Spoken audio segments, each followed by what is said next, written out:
All right, so I'm pretty sure I've mentioned this before in reference to what I'm talking about in this episode. I'm pretty sure I've said it in a few episodes ago, or a couple months ago, whatever the case may be. I definitely know I was talking about it in the case of the Coming to America sequel that's coming this year, and one of the things that I want to say here, just so there's no confusion. I admire when a director, a writer, a producer, just a creator in general, or even actors and actresses sometimes. I admire when they set out to make sequels to hit films that really don't need sequels per se. Whether they want to expand on the characters, whether they want to expand on the world they've created and the story and just add new characters, whatever the case may be, it's a really ballsy, ambitious move, man. And I do admire that, man. Just to put that up as a little small disclaimer. But sometimes it doesn't always work, when they set out to do these sequels. Like, really quick, there are certain sequels that never happen that I personally think should have happened. Batman Triumphant is one of those sequels that was in the works. People were locked in their contracts to be in this movie. The director was locked in. Of course, I'm talking about the movie we would have got after Batman Returns. Batman Triumphant, I really want to say that's the subtitle for it. Michael Keaton was going to come back. Tim Burton was going to come back to direct. Marlon Wayans, who actually still gets a royalty check, because he had to get fitted for the Robin costume. He was supposed to play Robin. He was going to play Dick Grayson. Harvey Dent was going to be played by Billy D. Williams, which people forget. People kind of just swept under the rug that Harvey Dent was black in the first Batman, Batman '89 movie, and then all of a sudden Tommy Lee Jones is playing Harvey Dent. But that's a whole different conversation right there. But you had not Jim Carrey. Robin Williams was going to play the Riddler. Rene Russo, I think, was going to play Chase Meridian. You had a decent ass cast, and they had something. They had something going. They planned on doing something different. And I'm not sure if Michelle Pfeiffer was coming back as Catwoman because, she survived at the end. But the movie never got made, man. And personally, as much as I don't hate Batman Forever, I think Val Kilmer's a decent Bruce Wayne. I don't like him as Batman, but and Jim Carrey saved that movie. But as much as I don't hate Batman Forever, I think Batman Triumphant would have been way better. Superman Lives is another movie I feel like should have been made because it's, to my understanding, a lot of people didn't like Superman. Was it 3 or 4? I don't know which one it was that just kind of derailed the series. I'm not gonna lie to y'all. Nothing against Christopher Reeves, God rest his soul, man. But I've never been a big Superman fan to begin with. At least not until Henry Cavill played him. So I wasn't too big on the Superman movies. I just remember little bits and pieces of them back in the day. But Tim Burton, to bring him up again, Tim Burton was actually going to direct Superman Lives, and it's funny because what's that guy's name? Nicolas Cage was going to play Clark Kent. He was going to play Superman. He had been fitted for the costume and everything. There's actually a documentary. It's a couple hours long, but I'm telling y'all, it is well worth it for the people that are curious about what Tim Burton and Nicolas Cage are going to do with that movie. Like I am. Please watch that documentary, man. Like I said, it's a couple hours long, so it's kind of time consuming, but you see how much money and just concept art and production shit was just like pre-production shit was put into that movie, man, just for it to never be made. And it was really sad, man, that Tim Burton didn't get to do his Superman movie because we saw what he did with Batman. I'm always curious to know what he was going to do with that. Spider-Man 4 is another one that never got to get made. I think Tobey Maguire was actually ready to go for Spider-Man 4, and it just never fell through, man. I don't know what the reasoning was behind that, but that's a movie, especially after what I got with Spider-Man 3. It's my favorite in the series. I don't give a shit. Sue me. But after what I got in Spider-Man 3, I was ready for Part 4, even though 3 was a decent, it was a decent send-off, I guess. Now, as far as the sequels that shouldn't have happened, the first movies that come to mind are shit like, Dumb and Dumber 2. Why is there a Dumb and Dumber 2? It could have been good, but it just was not. I didn't laugh once in that entire movie, man. And that's no diss to Jim Carrey and Jeff Daniels, but I just didn't find it funny. It actually makes me want to go back and watch the prequel, When Harry Met Lloyd. Like why did they make a sequel to Deep Blue Sea? Two sequels to Deep Blue Sea. Why did they make The Rage Carrie 2, which actually makes no fucking sense. The title itself makes no sense. Why would you call it Carrie 2 and the actress's name in the movie, the character she's playing is named Rachel. But that's, I did a whole episode on that if y'all want to check it out, man. It's, did when movie sequels waited too long and if it worked or not. I talk about more than a couple. Now, let's get into it, people, because some of this shit I really couldn't believe when I looked it up. Some of them I knew about because you used to see like little articles online floating around here and there.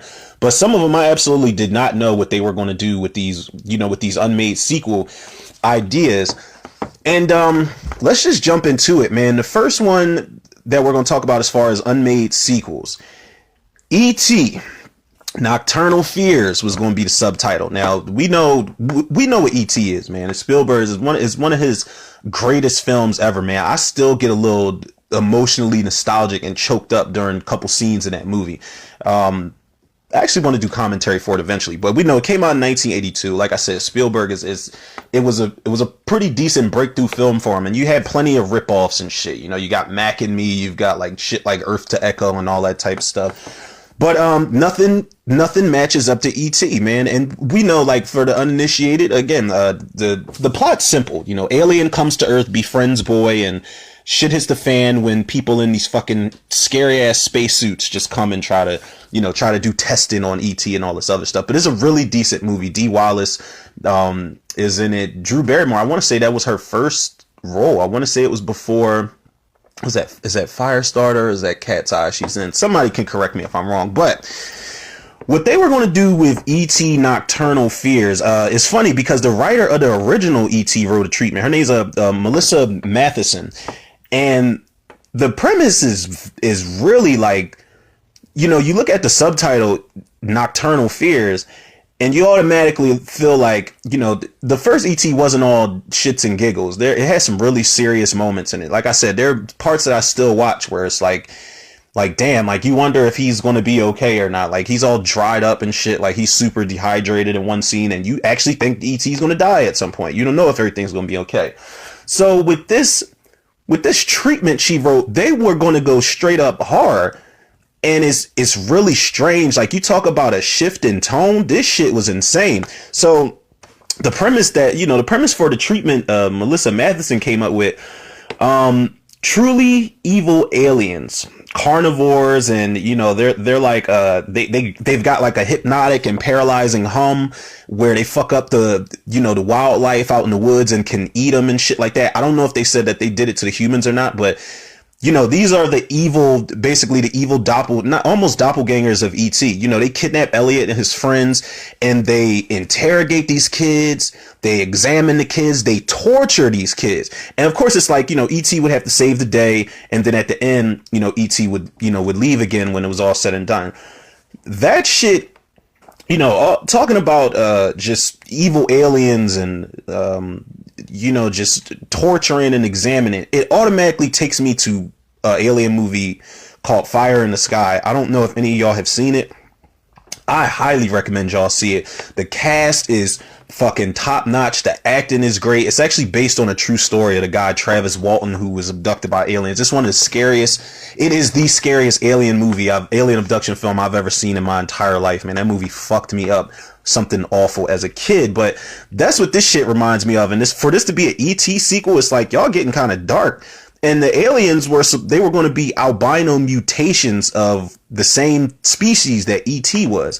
And, E.T.'s kind and the albino mutation, the evil aliens, they were at war with each other for decades. And Steven Spielberg wasn't having it. Steven Spielberg was 100% against this because he said, don't quote me on this, but I think this was something he said when he was asked about it.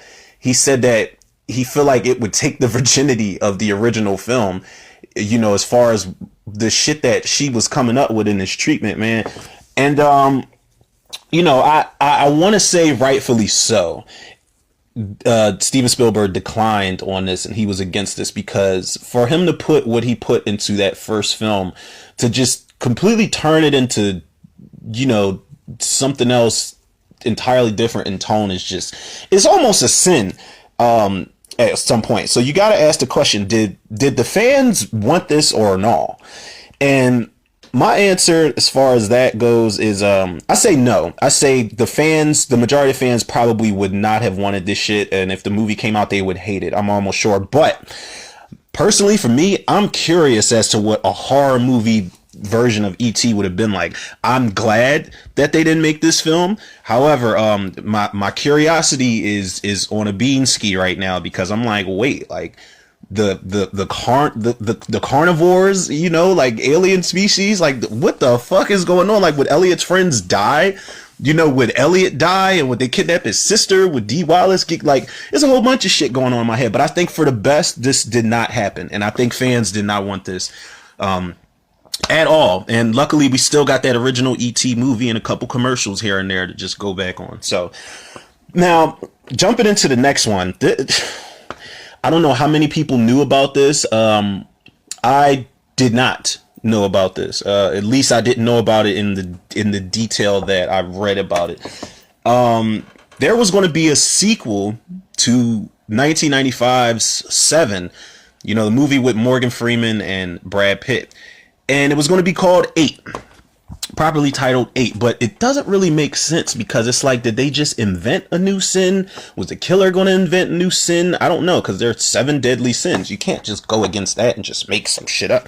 But, you know, when you're New Line Cinema in 2002, then, you know, you're locked and loaded, ready to go. New Line Cinema was 100% on board with coming up with this sequel.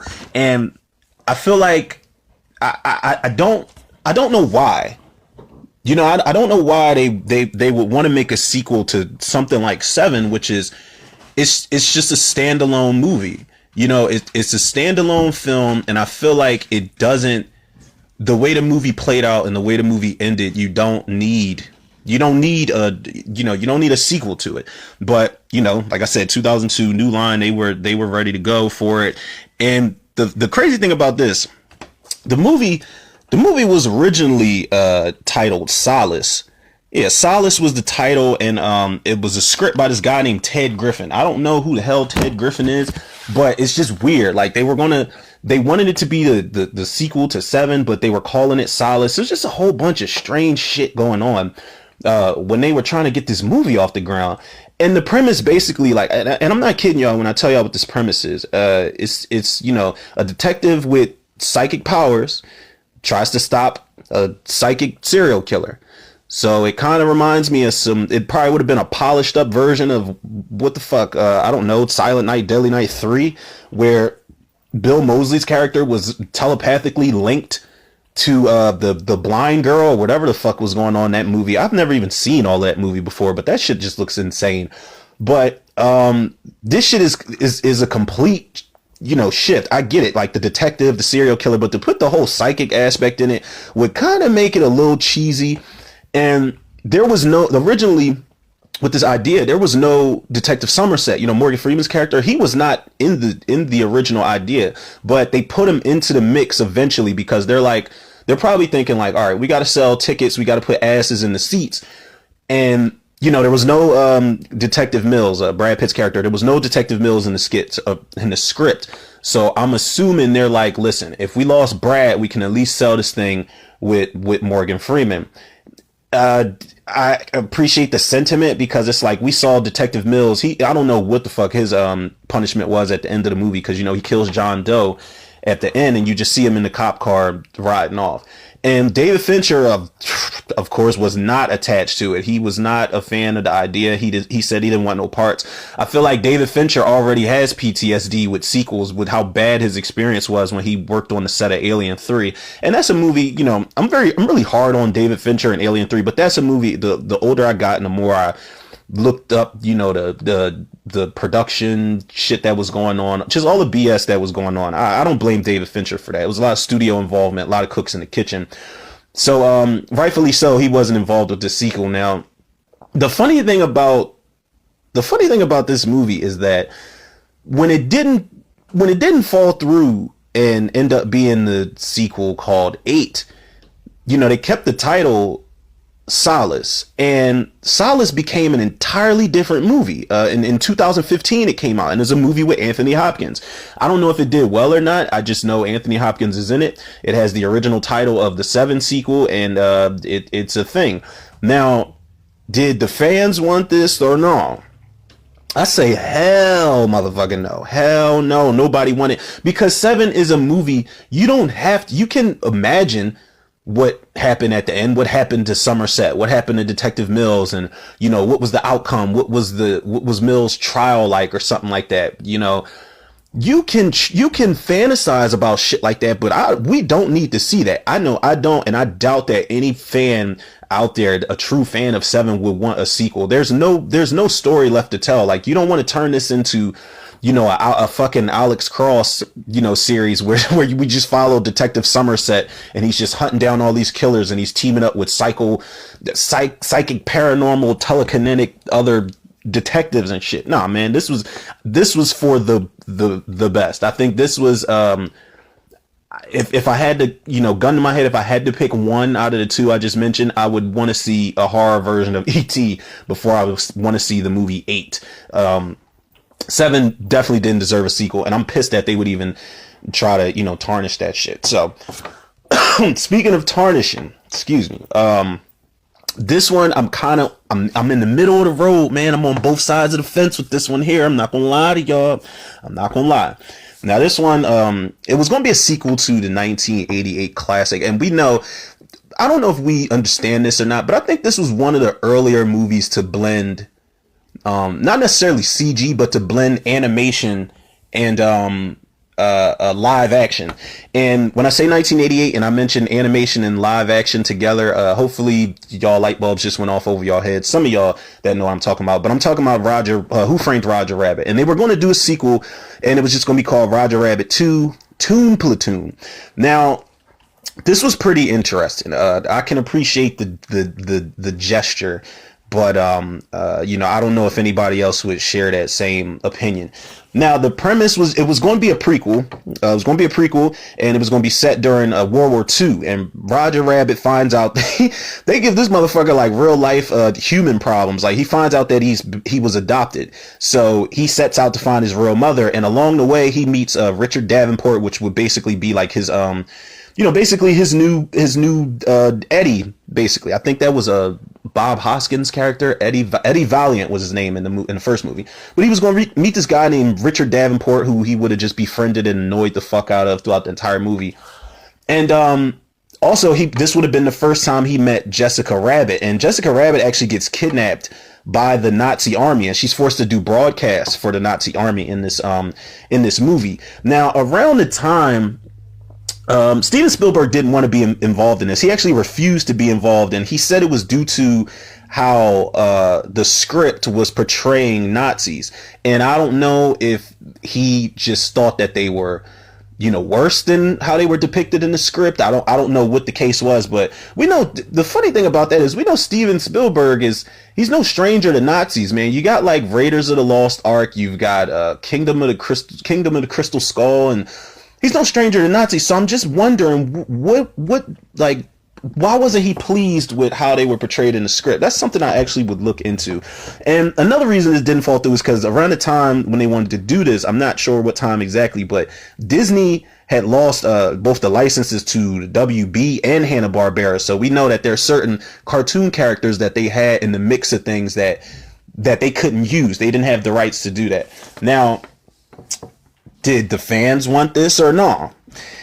And I say it's a no for me, dog. You gotta hit that. Yeah, it's a no for me, dog. But I will say this: it's an interesting concept, and they're interesting characters. But no, Who Framed Roger Rabbit is one of those movies. It's one of those groundbreaking films where it's like, how did they? We know that there's animation in there, but the way that they grab onto animated characters and just, interact with certain animated characters, it's like, well, how did they do that? And how, it's just the making of it alone. I actually should do some commentary for it. I got this 2-disc special featured something DVD of Who Framed Roger Rabbit, and I've never watched the second disc. It just dawned on me in this moment, literally right now. But I say it's an interesting concept and characters because at some point, Roger Rabbit in this prequel does run into a younger Eddie Valiant, and I'm like, that would have been decent to see. And they said that Eddie Valiant was written to automatically be annoyed by the tunes, and we know that he couldn't stand tunes in that first movie we were introduced. But they had, they were going to have characters like Wile E. Coyote, the Roadrunner, Droopy the dog, Tweety, Goofy, fucking Chip and Dale, who were a big part of my childhood. You had the Seven Dwarfs in there. They had Donald, Mickey, Minnie, Pepe Le Pew, Dumbo, Speedy Gonzales, Bullwinkle. They had a whole bunch of characters that they wanted to throw in the mix. And like I said, man, the gesture of it is cool, but overall, it's like, no, we did not need to. I think overall, we did not need to see a sequel to Who Framed Roger Rabbit. But it does. I do often wonder because we get a lot of live action CG movies, like we get like the Ninja Turtles and we get stuff like Planet of the Apes. It would have been interesting to see what they did effects wise, but I don't know. It might have just tarnished how much of a gem the first movie was. And speaking of gems, man, let's jump to the next one. We're almost actually done here, people. I think I've got like 2 more on this list. It's not going to be too time consuming. And this one here, man, is something really interesting. It's actually pretty bittersweet, and I'll get to that as I start to talk more about the movie.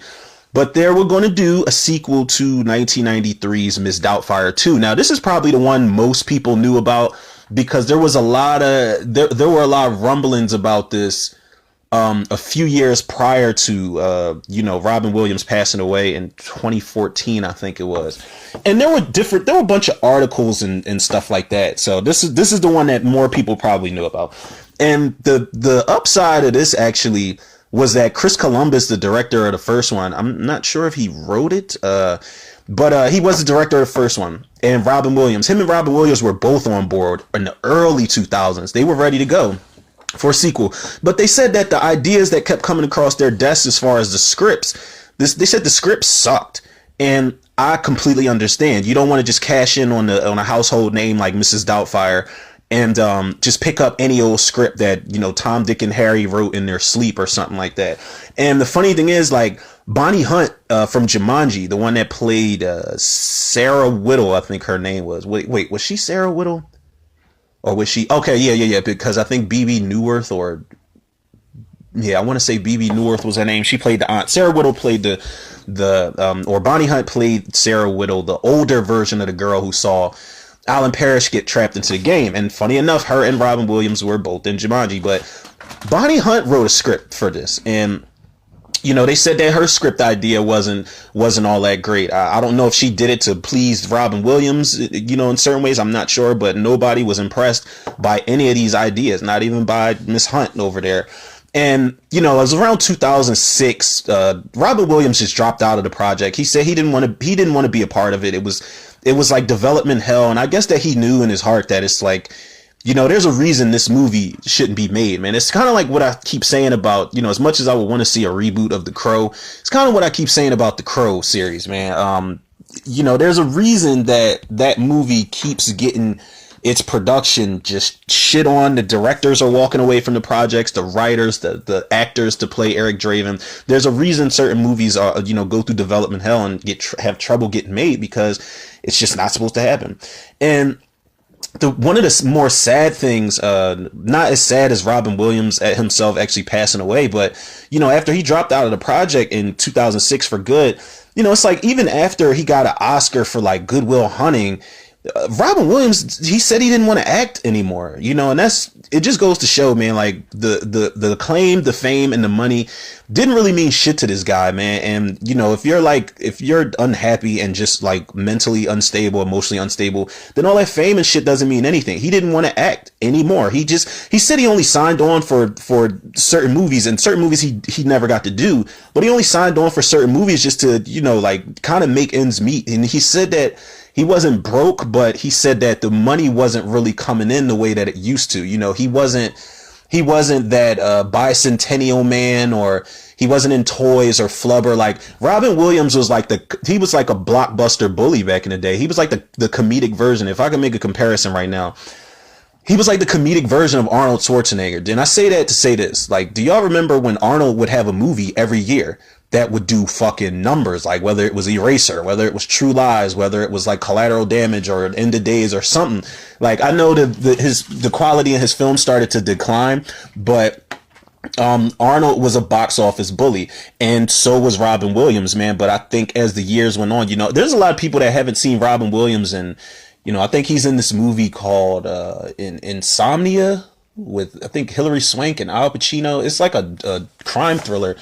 And those are some of his more serious roles where you could really take him seriously on the screen in like a dramatic or a villainous role. He's also in this movie called 1 Hour Photo I never saw before. But yeah, man, to get back to what I was saying, he just really signed on for certain, and he admits it, he admitted it. He signed on for certain movies just to kind of, to keep his money coming in, man, to make sure that it was in, rotation and shit like that. Now, interesting fact about Mrs. Doubtfire 2 was that Mara Wilson, who played Natty, the youngest daughter, she didn't want any parts in this sequel. And I'm like, okay, if you're going to do a Mrs. Doubtfire 2, I don't know what the premise was going to be for that movie. Of course, there were multiple plots and shit like that because they had multiple scripts that they just didn't like. But if you're doing one and you got the Hillards, Natty and Lydia and Chris, if you got the Hillard kids in there with Mrs. Doubtfire 2, you can't have the Hillards without Natty, because Natty stole the show in a lot of scenes. Like, she's got that scene where she's like, we're his goddamn kids too. And it's like, if she didn't want parts, then that's definitely a red flag right there. And Matthew Lawrence, who played Chris, he was down for it. But the girl Lisa Jacob that played Lydia, she was skeptical about it, funny enough. And I'm like, these are all things that happened for a reason. Like, if there's, I don't know what it was or what they, like I said, the premise was unknown, but I don't know what it was to make them skeptical. I think Matthew Lawrence was down, and no disrespect to him, but I don't know what he had going on at the time when the sequel was in the works, but I don't think it was much. So I'm sure he was down for whatever. Like, he would sign like a 3-picture deal for Mrs. Doubtfire spinoff or something like that if he could. But, and then, like I said, in 2014, Robin Williams passed away. So that pretty much sealed the deal as far as a Mrs. Doubtfire sequel happening. Because, I don't give a fuck who you get. If you did even try to recast, don't even do it. But I wouldn't be surprised if they tried to make like a direct-to-TV or streaming service sequel where somebody else tries to be Mrs. Like, don't do it. Please don't do it. So with that being said, people, did the fans want this or no? I say people were split on it. I say some people say no, but I feel like people think that, and myself included, that Robin Williams was such a national treasure, acting wise, but comedic wise more so than anything, that they would have loved to see Robin Williams on screen again. And I can understand if people were split on this. I think it actually could have worked. I think, and I'm biased because I don't like shit like, Big Mama's House and shit like that. But I think there's something in me that thinks that Chris Columbus and Robin Williams teaming up again could have worked with Mrs. Doubtfire 2. I think I could have handled it if it was funny enough. And I say that because there were so many jokes in the original movie that just went clear over my head. And like, when I watched the movie as an adult, I understood the jokes a lot more, and it made the movie 10 times funnier to watch, like, as I'm, because I'm older now. So I feel like if the humor was there, then it definitely could have worked. But who knows, man? We'll never know, man. Rest in peace, Robin Williams. Now, for the last one, people, this is something that I'm not split on at all, and I'll get to why in a second. But Matilda.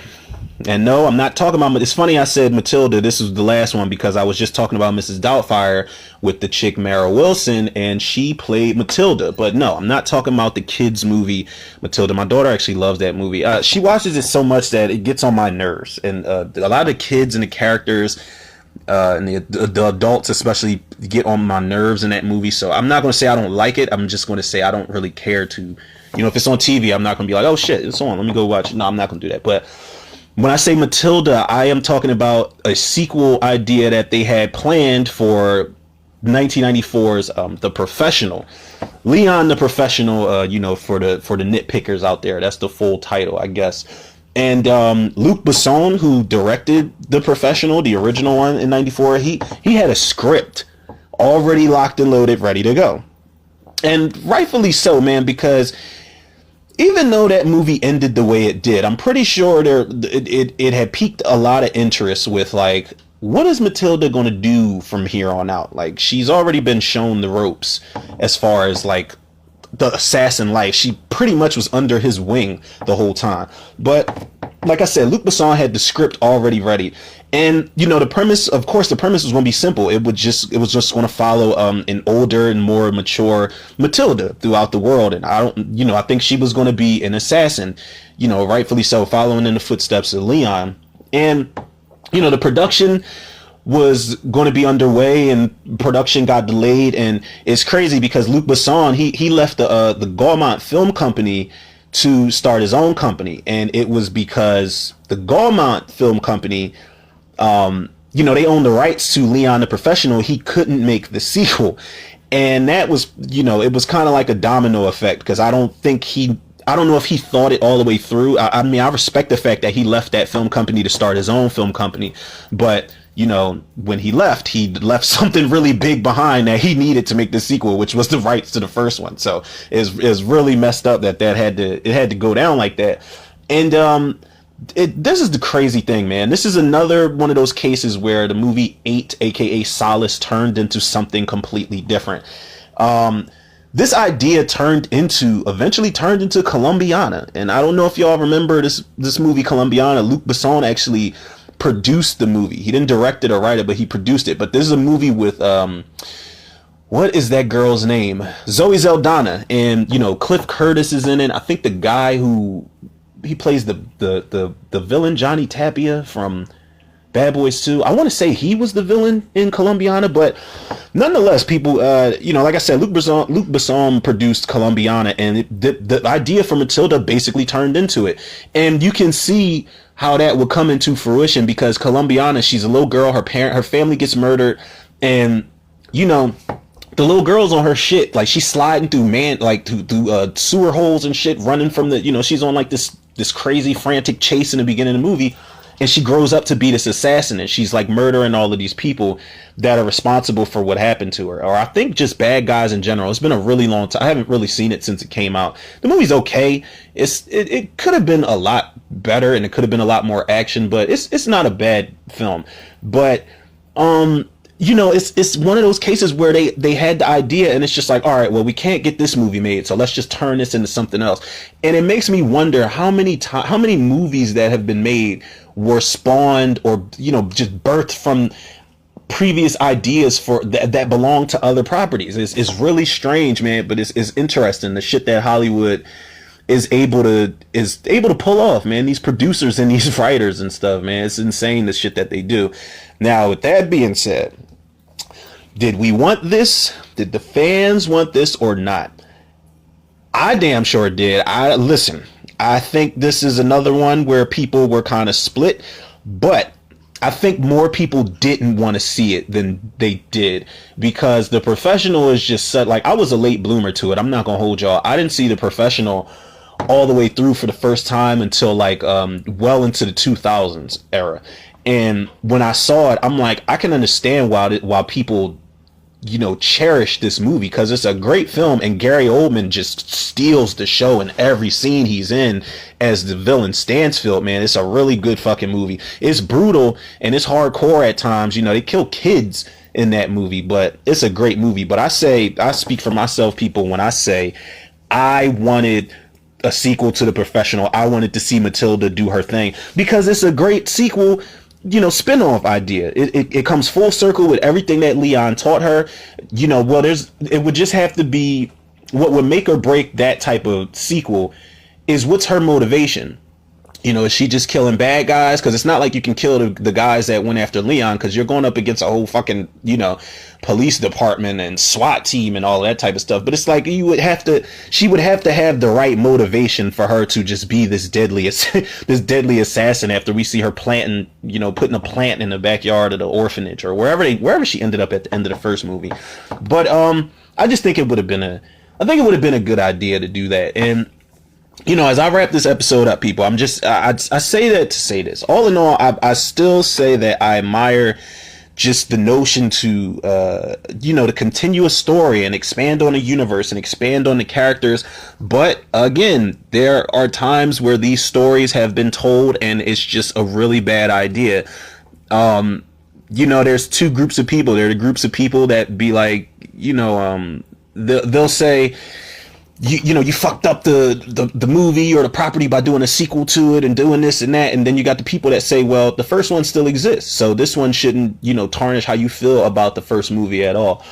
And I get both sides of it, because when you do a sequel that, destroys something or destroys some type of lore that the first one had, you're playing with fire at that point. Like when you start making up rules and, changing things around and stuff like that. I'm not saying don't take liberties, but it's just, it's a dangerous playing ground when you want to make a sequel to these movies that are, whether they're cult classics, whether they're just regular mainstream classics, whatever the case may be. It's like Home Alone 2 was a big risk to do a sequel to. We're not talking about 3, 4, and 5. Fuck those movies. Yes, people, they have a Home Alone 4 and a Home Alone 5. I won't even watch them. I wish I would, and I wouldn't even wish that movie on my enemies. So I don't want y'all to do that either. I don't know, maybe for a shit show edition commentary, but like I said, Home Alone 2 was a ballsy move to do, because the first one was amazing, and but it's something that can occur. It could keep occurring. Who knows how many times Matilda can keep being an assassin, or, it's going to be a spinoff from who Matilda teaches and stuff like that. Or who knows how many times, like I said, God rest his soul, if he was still around, who knows how many times, like, what would the motivation be for Robin Williams to dress up as Miss Doubtfire again, or if they wanted to do a part 3 and stuff like that. There are certain times where you're pretty much forcing ideas, and that could be said about a lot of sequels. I'm biased because here I am ready for Fast 9, and they brought Han back, and Dom has a fucking brother who is John Cena. So they are forcing some stuff, but as long as you can make sense of it, I feel like you can get away with it in the end. And if it's good, if it's decent, you can definitely get away with it. So that pretty much wraps it up, people, as far as just unmade sequels. And like I said, some of these are interesting. Some of them, it's for the best that they did not see the light of day. But some of them do have my curiosity, man. That's why we have these great fan filmmakers out there. I can appreciate those guys and gals, because they just let it rip, where they let their freak flag fly as far as ideas and shit go. And they do a lot of things that mainstream Hollywood big time directors are scared to do. And that's one thing that I say with these big time Hollywood directors. No diss to them, but I say that Hollywood in general just doesn't have the balls that it used to. They don't take a lot of risks, and they play it safe to the vest every time. This is one of the reasons why they're scared to make, get certain movies off the ground. We keep getting all these reboots and stuff like that. So yeah, people, that's about it, man. And y'all already know, and if y'all don't, which y'all should, but just in the case that y'all don't, man, y'all know y'all can follow the podcast on Anchor, Spotify, iTunes, Google Podcasts, Apple Podcasts, Overcast, Pocket Cast, Breaker, and Radio Public. Shout out to Anchor. Follow me, that's me right here on Instagram and Facebook, Romero Tudor. Shout out to the Facebook movie group, the Cinemaniacs. They actually, I actually put another poll up, and I was saying that I found a whole bunch of old ass movies in my basement when I was like straightening up, and I was, just putting the poll up and saying, well, which one should I do commentary for tonight? Somebody said House on Haunted Hill, 1999 remake. Somebody said Jason Lives. There's a couple options on there. I don't know which one I'm going to do. I'm actually tempted. They just put Hereditary on Showtime, and as much as I don't like art house style films like that, the clips I've seen look disturbing as fuck. So I actually might do commentary for Hereditary this evening, people. So if I do or if I don't, I don't know. If I do, hopefully y'all tune into it. If I don't, then it'll be something else I'll do commentary for, episode 4. Y'all already know I'll get it out there. And last but not least, man, shout out to the Tudor reviewers, the listeners, the lovers, the supporters. Y'all have been amazing over the course of this, this month so far, man. I don't know if it was like the last couple days or just the last couple weeks or so, but we got to that, we're at 4.1k spins right now, man. So y'all could not have done that without y'all at all. And I did speak it into existence. I sure did, man. And I'm not going to say I didn't think it was going to happen. I just thought it wasn't going to happen the days that I said it was, because it's like anytime I try to set a goal and be like, okay, this is going to happen at this certain time, it's like it never happens. It might happen a day after my set day and time and stuff like that. But lo and behold, man, Monday, it was after midnight, and I looked and I said, yo, we made it to that 4k spins, man. Y'all are awesome, man. Y'all already know the love and support that y'all. I'm fucking this all up, man. I'm telling y'all, no coffee today, and I'm running on fumes again. I don't think sleep is built for me. I don't think it's in my vocabulary. I've just been fueled off of like ice water and stuff today. So I keep fucking up my outros, man. If y'all know if I'm gonna fuck up anything, it's gonna be certain people's last names when I do these episodes, and y'all know it's gonna be the outro. But anyway, y'all already know the love and support y'all show me, I show it back to y'all tenfold and then some. So with that being said, people, yours truly, Romero Tudor. Another episode of Tudor Reviews in the can. I'll check y'all on the next one.